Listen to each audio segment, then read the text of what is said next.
Have you ever wondered what event so significant could have ignited the flame of the First World War? Let's take a step back to the 28th of June in the year 1914. This fateful day marked the assassination of Archduke Franz Ferdinand of Austria in Sarajevo. The repercussions of this single act were far-reaching, setting off a diplomatic crisis between Austria-Hungary and Serbia. The assassination was the spark that lit the fuse of a powder keg of international tensions. The diplomatic crisis escalated as Austria-Hungary, emboldened by their ally Germany, delivered an ultimatum to Serbia. When Serbia's response failed to satisfy Austria-Hungary, they declared war, setting off a cascade of alliances and counter-alliances. One by one, nations across Europe, drawn by a tangled web of alliances, found themselves declaring war. This was not just a conflict of nations, but a clash of empires, ideologies, and economies. And thus, the stage was set for the war to end all wars. But who were the key players in this global conflict? Let's dive right in. The First World War was largely fought between two major alliances. On one side, we had the Allies, primarily composed of the United Kingdom, France, and Russia. These nations pooled their resources, their manpower, and their strategic might to counter the threat they faced. On the other side of the battlefield stood the Central Powers. This alliance was mainly formed by Germany, Austria-Hungary, and the Ottoman Empire. Each of these nations brought unique strengths to the table, from the formidable German war machine to the strategic positioning of the Ottoman Empire. Each of these nations, whether part of the Allies or the Central Powers, had a crucial role to play in this war, contributing their own strategies, resources, and will to fight. It was a colossal chess game, with each move impacting the next.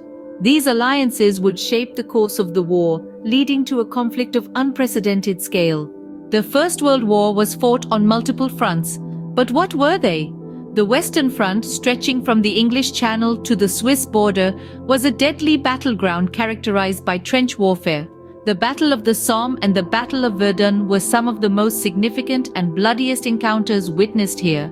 Switching our gaze eastward, the Eastern Front was no less tumultuous.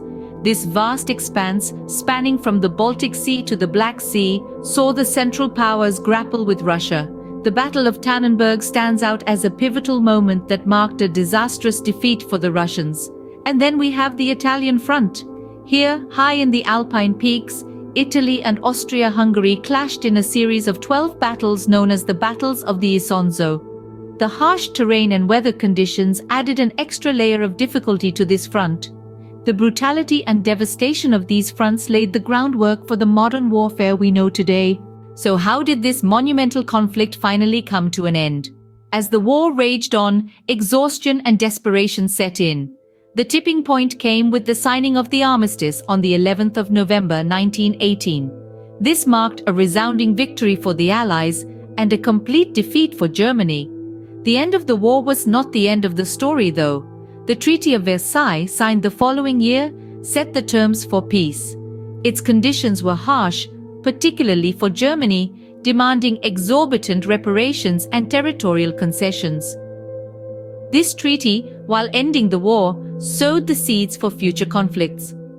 Post-war Europe was a different place. Empires fell, new nations rose, and the map was redrawn. Economically, the war had devastating effects, with many countries burdened with debt and struggling to rebuild. Thus, the war ended, leaving a world forever changed in its wake. So, what are the key points we should remember about the First World War? Let's start with the spark that ignited the conflict, the assassination of Archduke Ferdinand of Austria-Hungary in June 1914. This event set off a domino effect, leading to the outbreak of a war that would span 4 long years. Next, we recall the alliances that shaped the war. The Allies, comprising nations like Britain, France, and Russia, stood against the Central Powers, which included Germany and Austria-Hungary. These alliances dictated the ebb and flow of the conflict. The war was fought on multiple fronts, the most notable being the Western and Eastern fronts in Europe.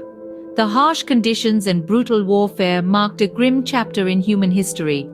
Finally, we remember the end of the war in November 1918, which brought about significant changes in the world order and left a lasting impact on global politics.